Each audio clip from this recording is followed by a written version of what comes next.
Bună prieteni, bine ați revenit pe canalul meu de YouTube. Am uitat să fac un intro, așa că vorbesc prin intermediul unui voice record. Astăzi o să fac un videoclip în care o să vorbim și o să ne machiem împreună, deci enjoy!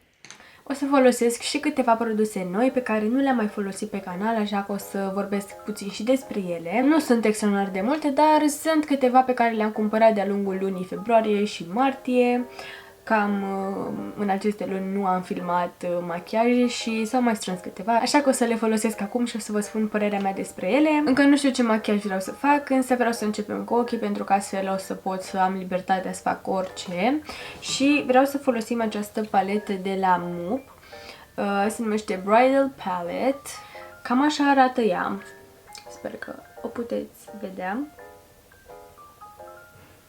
Eu am cumpărat-o la reducere, am dat undeva la 90 ceva de lei pe ea. Am văzut-o la Monica Palcău pe Instagram și efectiv am vrut-o și eu în colecția mea de machiaj, mai ales că eu nu prea mai am așa multe palete. Am făcut un fel de declutter prin noiembrie și am aruncat efectiv mai bine de jumătate din ce aveam eu. Și așa că m-am gândit să-mi mai reînnoiesc și eu paletele. Mi-au plăcut foarte mult fardurile acestea shimmery. După cum vedeți, are destul de multe farduri shimmery care sunt foarte pigmentate. Haideți să vă arăt câteva. Nu știu cât de bine se vede.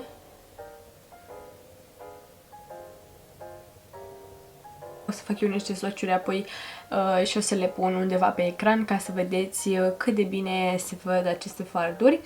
Despre fardurile mate nu pot să spun că sunt preferatele mele, dar îți poți face treaba cu ele. Ai aici niște marouri, un fel de rozaliu vișiniu, încă un vișiniu mai închis. Am și un negru aici, deci este chiar o paletă foarte ok. Mai ales la prețul la care am luat-o eu, am luat-o la 90 ceva de lei, deci eu am zis că merită acești bani. Și de când o am, numai pe asta și pe aceea de la Natasha Denona o folosesc, deci chiar cred că își merită banii. Cred că o să vreau să fac un pic de smokey eyes, nu am mai făcut de foarte mult timp, poate adaug chiar și un pigment. Deci v-am spus că cine știe cum ajung eu la pigment și după aia o să stric toată treaba. Așa că haideți să facem o bază întâi și o să iau această culoare de aici, acest maro de tranziție și vreau să facem așa niște umbre pe ploapă. Dar mai întâi trebuie să aplicăm și noi ceva pe ploapă ca să se lipească fardul mai bine. Și am chestia asta, Paint Pot se numește.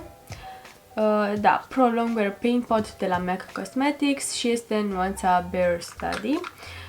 Puteți folosi, bineînțeles, da, asta este shimmery.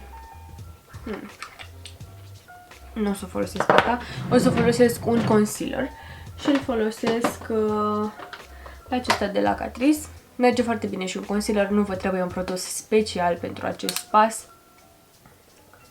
Întindem cu mâna.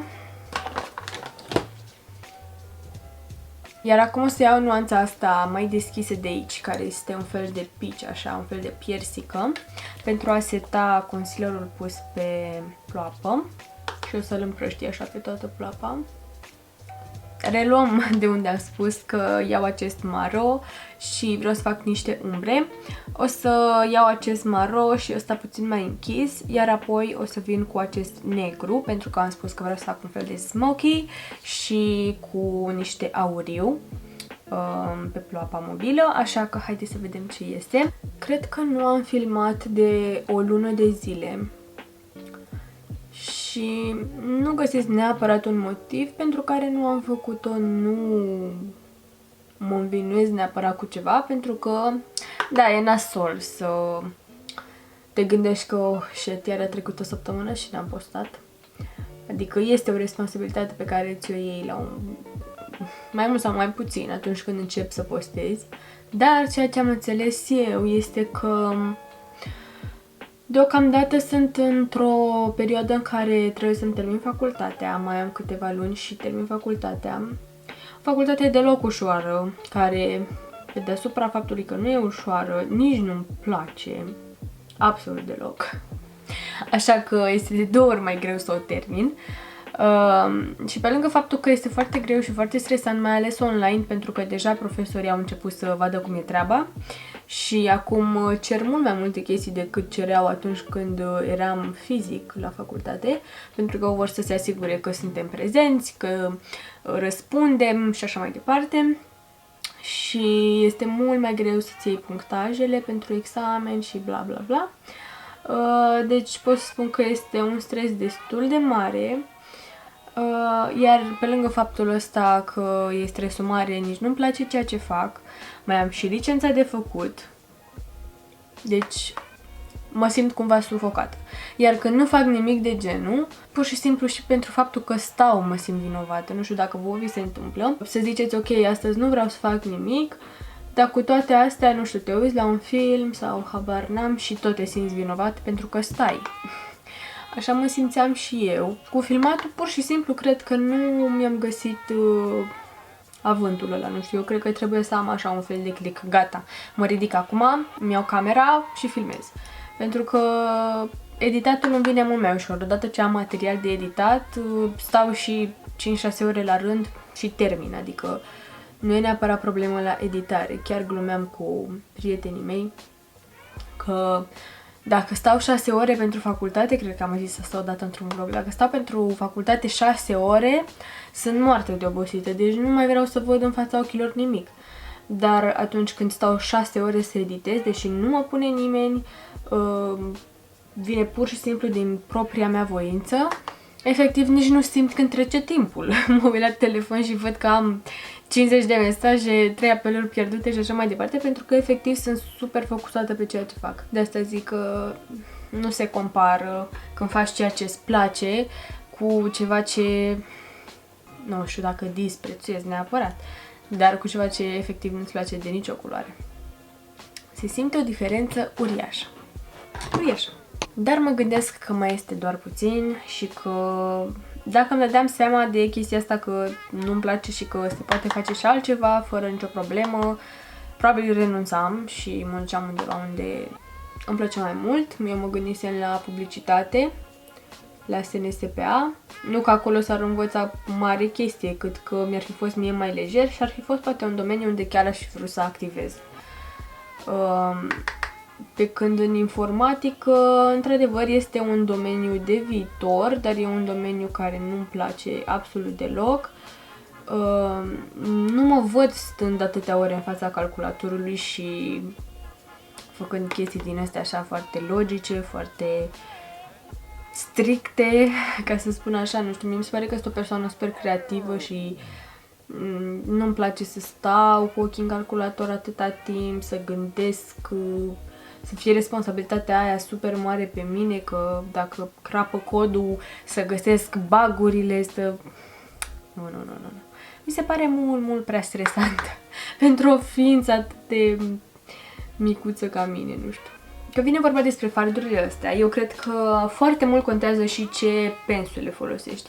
Eu le am pe astea două de la MAC Cosmetics, sunt alea două super râvnite, MAC 217 și 221. Dar ce vreau eu să-mi comand neapărat sunt pensulele Monicăi Palicău, pentru că au un preț foarte bun, nu știu exact câte pensule sunt, dar efectiv sunt tot ce ai nevoie. Și odată ce o să plec de acasă, eu acum mai fur pensule de la mama mea, pentru că ea are mai multe, are un set întreg. Și eu am setul întreg, însă na, îți mai trebuie o pensulă mai nu știu cum de eyeliner sau de blending sau așa mai departe. Dar când o să plec de acasă și o să mă mut, cum am zis asta, când o să fug de acasă. Dar când o să mă mut de acasă, cu siguranță o să-mi cumpăr și eu acel set de pensule și cred că o să-mi fie foarte de folos. Pentru că, după cum spuneam, fardurile astea mate nu sunt extraordinare din această paletă. Dar dacă folosesc pensulele astea care sunt foarte bune și blendesc foarte bine, mi se pare că pot să, nu știu, să mă joc mai bine cu ele și să nu iasă un maclavais aici total pe fața mea. Pentru că am mai folosit și alte pensule și mi-a ieșit machiajul destul de raf, așa, nu știu cum să zic, și nu mi-a plăcut tare mult. Ce m-a salvat pe mine a fost fardul ăsta shimmery, pentru că v-am zis că are niște farduri shimmery de pici aici lângă ele, adică paleta asta chiar are niște farduri strălucitoare foarte, foarte mișto. Și cam acesta este motivul, a fost și ziua mea pe 18 martie și am avut așa câteva persoane din familie, apoi am scos și eu 2 prietene în oraș, am mâncat, apoi am fost puțin plecată, am luat așa un fel de pauză 2 zile, dar în alea 2 zile am fost undeva într-un jacuzzi care era afară era super frig și eu, ca să-mi găsesc poza pentru Instagram perfectă, am cam stat așa puțin mai mult pe acolo și am răcit, da. De-aia sunt puțin înfundată în nas acum. Dar stați liniștiți că m-am întors acasă și deja noaptea aia aveam febră 37, nu aveam febră mare, dar totuși ardeam puțin. Și m-am apucat de scris de licență, am făcut o temă, mă rog, jumătate dintr-o temă de care nu știam și am aflat atunci. Așa că, da, bolnavă, nebolnavă, la facultate trebuie să fii prezent. Deci de asta ziceam că este destul de solicitant, atât pentru faptul că avem foarte multe chestii de făcut, multe proiecte. Eu mai am de repetat și câteva materii pentru că nu le-am luat anul trecut. Anul trecut fiind carantina aia nasoală și așa, numai chef de facultate nu aveam eu, vă dați seama. Și bineînțeles că m-am trezit în sesiune și am picat câteva materii, pe unele le-am mai luat, pe unele nu, așa că mi-au rămas acum câteva ca lumea și stau și trag acum pentru faptul că nu am învățat anul trecut, dar așa a fost să fie. Aveam nevoie de mai mult timp și pe mine m-a afectat foarte mult carantina de la început. Chiar mă simțeam foarte speriat atunci. Probabil de asta am luat așa un fel de pauză, pentru că emoțional mi se părea prea mult. Mi se părea că este super lame să te îngrijorezi de nu știu ce naiba test la o materie în condițiile în care se întâmpla așa ceva în lume, adică era un nou virus, nu știam ce naiba e cu el, toată lumea era panicată, eram închiși în case, n-aveai voie să-ți vezi prietenii, familia, adică mie mi s-a părut horror, nu știu cum să vă zic. Și de asta nici nu mă învinovățesc foarte mult. Încerc să țin pasul cum pot, pentru că altceva n-am ce să fac. Așa că țin pasul și cu câteva materii de anul 2 și cu materiile mele de anul 3 și cu licența. Încerc și cât posibil să filmez, deși îmi place foarte mult să filmez și așa. Parcă atunci când am timp liber, aș vrea să stau și atât.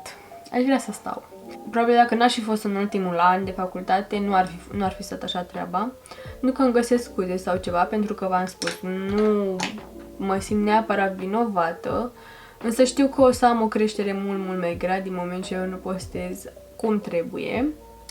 But it's ok, trebuie să terminăm și facultatea asta cumva, deci n-am ce să fac neapărat decât să, nu știu, probabil să-mi iau o zi, să fiu mult, mult mai organizată, pentru că mie chestia asta îmi lipsește. Deși am încercat de atâtea ori să fiu organizată, să-mi scriu pe hârtie, ok, astăzi fac asta și asta. Și mă trezesc la sfârșitul zilei că da, am făcut 2 lucruri din cele 100 scrise, pentru că probabil nu știu cum să fac listele respective. Și la finalul zilei mă simțeam și mai nasol oricum, așa că am renunțat de curând.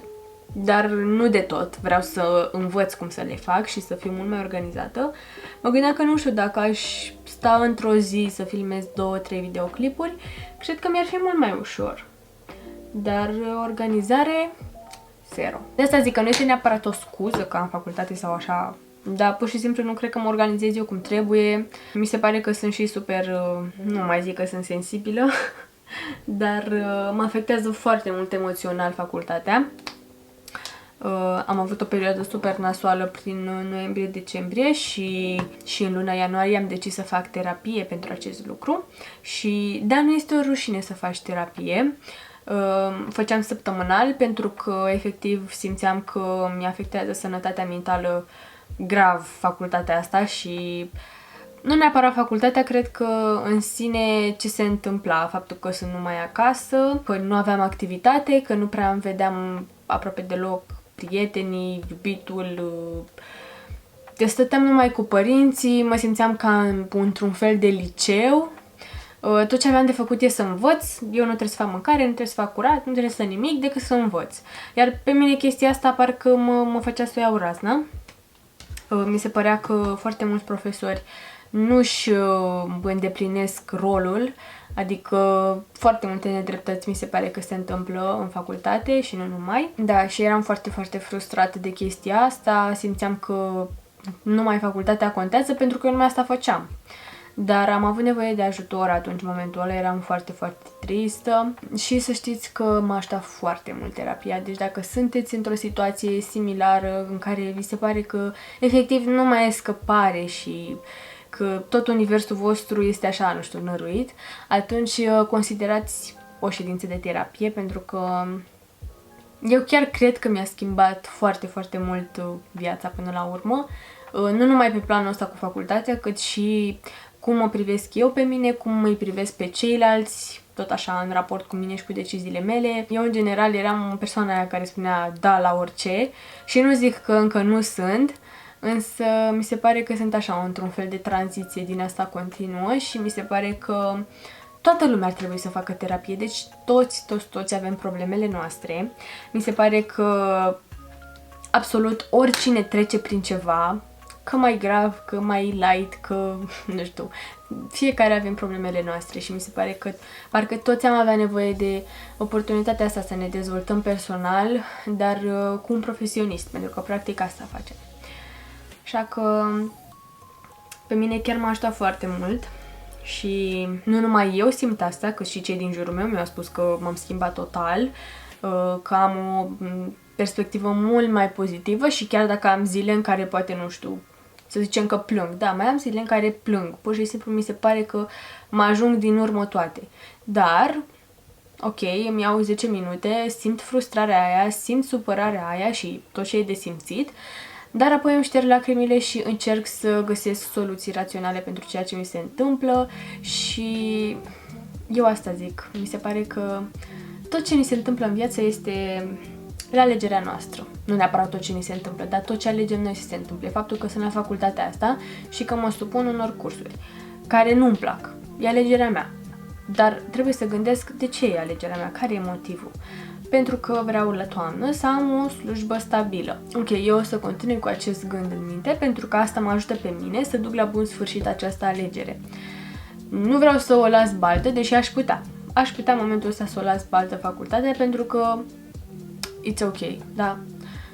Să lași o facultate nu este o crimă, e total ok. Dar mi se pare că am muncit prea mult ca în ultimele 2-3 luni cât mai sunt să mă las bătută. Așa că de asta eu continui și asta îmi dă mie puterea asta să continui. Deci eu chiar consider că terapia ajută foarte, foarte mult. Go for it! Dacă aveți resursele necesare, eu fac online pentru că it is what it is, așa este lumea în care trăim deocamdată. Ce-ar fi să punem și niște negru la smokey eyes, pentru că dacă vorbim până mâine și nu mai reușim să facem niciun smokey eyes. Fardul este cam gata, ăsta mat. Nu mă judecați pentru că n-am mai făcut smokey eyes cu negru de câțiva ani de zile. Dar având în vedere că nu plec nicăieri, e ok, e între noi, adică e ok.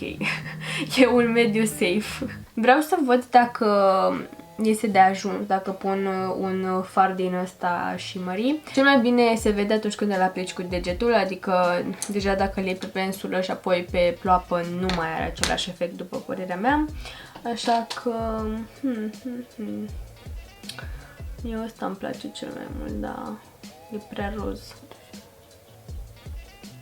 Va merge. Să-l aplic pe ăsta. O să continui cu fața și o să îmi hidratez fața cu această cremă de la CeraVe. Știți foarte bine că asta am de aproape un an de zile și cred că o mai țin o lună mare, cred că cam atâtica, cred că mai este, aproape de un sfert.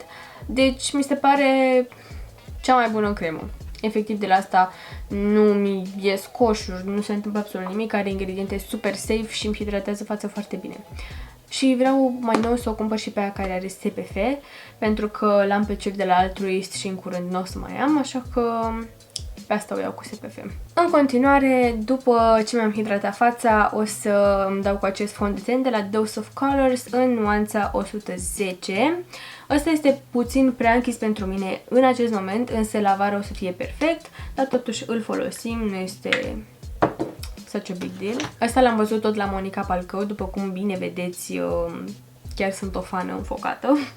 Îmi place foarte mult de ea, tot ce recomandă mi se pare că este bun. Am luat la recomandarea ei destul de multe chestii, inclusiv chestii de skincare, pentru că și ea a avut probleme cu pielea și nu folosește produse iritante, cu parfum și așa mai departe, și chestii pe care și eu am început să o fac, mai ales la skincare, dar mai nou și la machiaje, pentru că acest fond de ten nu conține parfum, este un brand cruelty free, fără silicon, fără parabeni, deci este un brand foarte, foarte safe. Și tocmai ce începuseră să-mi apară niște coșuri foarte nasoale și nu înțelegeam de ce. Așa că m-am gândit să investesc puțin și în chestiile pe care le pun pe față în afară de skincare.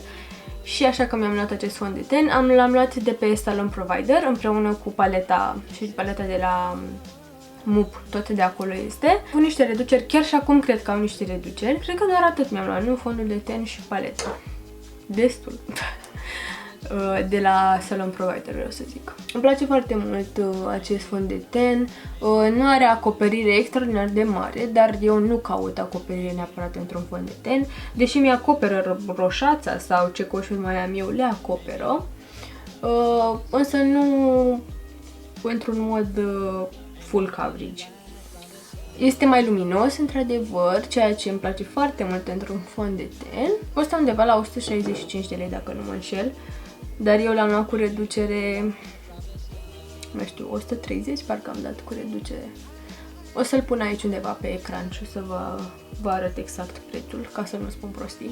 Dar ca și idee, te ține toată ziua fondul ăsta de ten, nu ai probleme cu el. În condițiile în care ți se pare mult prea luminos, dai cu puțină pudră și este totul ok. Dar ceea ce mi-a plăcut mie foarte mult la el este că este un produs foarte safe. Și este un brand care este cruelty free, adică nu este testat pe animale, chestie care pentru mine este foarte importantă și o să încerc din tot sufletul să nu mai cumpăr, numai dacă este absolut necesar, produse care sunt testate pe animale, pentru că este horror. Dacă avem tehnologia necesară pentru a evita acest lucru, de ce încă să o facem? Eu înțeleg că în China este lege și așa mai departe, deși mi se pare horror. Hello China, treziți-vă. Vă îndemn din tot sufletul să încercați să bifați și acest lucru când cumpărați machiaje, să fie cruelty free, atât cât puteți, că nici eu nu sunt perfectă la chestia asta, nu trebuie să fim perfect sau ceva, dar uite, când am posibilitatea, Dose of Colors o să fie alegerea mea pentru că este un brand cruelty free. Ce branduri mai sunt cruelty free? Kat Von D, am văzut că este un fond de ten din ăsta de tip, zici că e pudră, de gen arată ca o pudră, dar este cremos. Și am văzut că pe TikTok este foarte râvnit. Vreau și o să-l încerc, dacă o să-l găsesc pe net o să-l comand. Natasha Denona, sper că e cruelty free Natasha Denona. Not tested on animals, da, uite, Natasha Denona, Charlotte Tilbury, ești mă și tu? Sper că da. Ce produs vreau să folosesc în continuare? Nu cred că l-am mai folosit aici pe canalul meu de YouTube, însă folosesc această paletă de la Wet n Wild de contur. Eu nu știu dacă voi vă uitați la alte make-up guru din astea din America, dar vreau să zic că paleta asta de la Wet n Wild era ceva de vis, adică era la toată lumea, foarte râvnită. Se numește, mă rog, Contouring Palette și este în nuanța dulce de lece. Deci nuanța asta dulce de lece, cel puțin la Kathleen Lights, pe care eu o urmăresc și o iubesc de foarte mult timp, vreau să zic că asta era sfântă, nu știu cum să zic, și când am văzut în DM am zis că eu trebuie să o am. A fost undeva la 33 de lei. Vreau să spun că îmi place, adică este o alternativă ieftină care își face treaba și e super ok. Ai jumătate de fard din asta de contur, jumătate de banana powder, deci până la urmă tot ce trebuie. O să iau pensulul asta de la Real Techniques, o să fac așa puțin. Nu vreau să am un contur foarte dur sau ceva, cât să fie puțin acolo. Doamne, abia aștept să vină căldura. Mi se pare că este o vreme atât de nasoală afară, deci este martie și în ultimii ani de ziua mea a fost foarte urât. În general nu era chiar așa urât, adică totuși pe 18 martie începea să fie mai cald afară. Frate, acum zici că este Crăciunul, nu știu cum să zic, ninge în unele părți de... Mai bine mutăm Crăciunul pe 18 martie de ziua mea. Sinceră să fiu, nu știu. Dar cred că și vremea asta ne face puțin să fim mai moody. Nu știu, dar eu am avut așa... Perioada asta chiar am fost cam tristuță și nu aveam neapărat un motiv anume, cât că pur și simplu, nu știu, nu eram în apele mele. Nu o să mai folosesc și pudra asta pentru că deja am pudra pe față, dar o să trecem la blush. Nu am un blush nou, dar sincer să fiu, mă bate gândul atât de tare să-mi iau blush-ul ăla, paleta aia de blush de la Natasha Denona și încă nu știu, bine, nu știu dacă să dau atâția bani în primul rând pentru că e 200 și ceva de lei.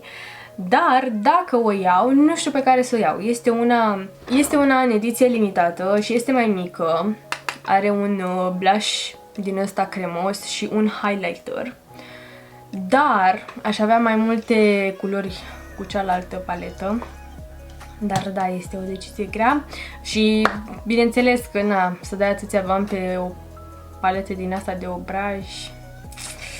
Nu știu ce să zic, dar mă bate gândul atât de tare.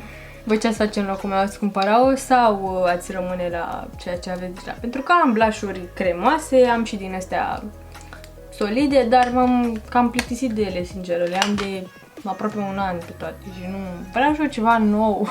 Cred că îl folosesc pe ăsta de la Fenty, care și ăsta este superb, este Trophy Wife. Și arată cam așa, cred că știți deja cum arată Trophy Wife, este fenomenal. Este auriu, deci este fix ce îmi trebuie la machiajul ăsta. Voi la ce filme, la ce seriale vă mai uitați, pentru că mi-ar trebui și mie niște recomandări. Eu tocmai ce am terminat Prin ochii ei și mi-a plăcut foarte mult, este așa un pic mai ciudățel serialul. M-am uitat și la Iluzii mortale, parcă așa se numea, este nou pe Netflix și ăla mi-a plăcut. Tot așa, sunt filme ciudățele, dar pe mine mă prind, mie îmi plac chestiile astea misterioase. Dar nu mai am la ce să mă uit acum, așa că am nevoie de recomandări, deci lăsați-mi și mie în comentarii ceea ce vă place vouă. Așa, să mă dau și cu rimel, nu am rimel nou, este ăsta de la Tarte, pe care l-am mai folosit. Cred că o să folosesc acest creion de la Rimmel London 047 Cappuccino sau super râvnit de toată lumea. Iar apoi o să îmi dau și cu acest ruj lichid mat de la Boysenberries din seria lor de nuduri, Nudelicious. Deci cam ăsta este machiajul. Ce să zic, nu sunt obișnuită cu mine atât de strident machiată, dar de ce nu? De ce nu? Este un nou look pentru mine. Sper că v-a plăcut. Ok. Cam acesta a fost videoclipul. Sper că v-a plăcut să stăm puțin așa de vorbă. Probabil am luat-o puțin pe arătură cu anumite subiecte, dar nu știu, mi se pare efectiv terapie să vorbesc cu camera până la urmă, dar știu că ajunge undeva informația, deci sunt ok. Asta spuneam că mie îmi place foarte mult să mă machez și să vorbesc despre chestii random din viața mea sau chestii pe care le văd sau le aud sau așa mai departe, pentru că mi se pare că nu știu, mi-e vărs toate gândurile aici undeva și parcă mă simt mult mai bine apoi. Deci pentru mine chiar e terapie să fac astfel de videoclipuri și sper că și vouă v-a plăcut. Nu uitați să lăsați un like și un subscribe pentru că m-ar ajuta tare, tare mult și până în data viitoare eu v-am pupat. Pa, pa!